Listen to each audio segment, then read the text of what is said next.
Make Jesus famous. That's what I read on the post.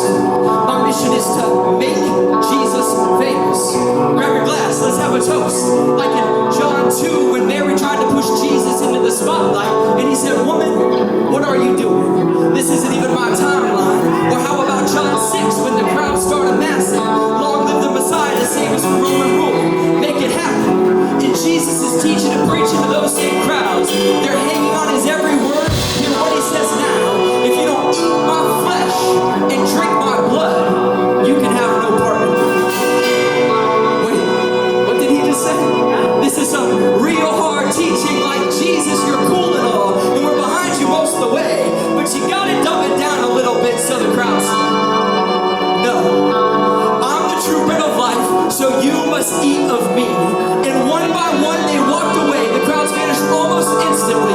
And the moment when they were ready to crown him king, Jesus taught some of his hardest truths and he dwindled his following. Because here's the reality. Mass generates mass, and I say this to be blunt. People want the masses to follow them, but the masses don't know what they want. Jesus knew people would follow him just because of the hype. That people would follow him because it was cool, but not out of divine insight. That's why he did whatever he could just to step out of the spotlight.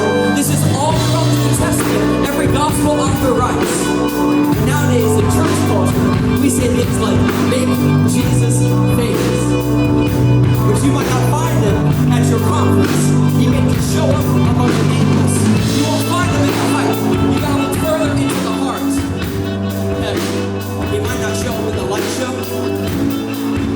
He may just show up in the dark. All of our saints do this, especially the misfits, separated themselves from society and were labeled as misfits. Before trying to change others, they made sure they were first transformed themselves, not just speaking out against evil, but allowing God to win them over their own personal fellows.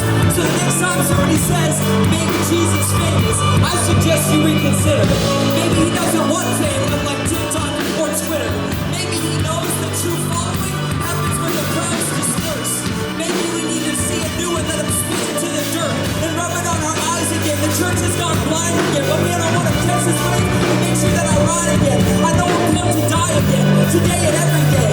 Die to power, die to possessions, die to popularity, and die to fame. So Jesus, I want to follow you, not into fame, but into the fringes.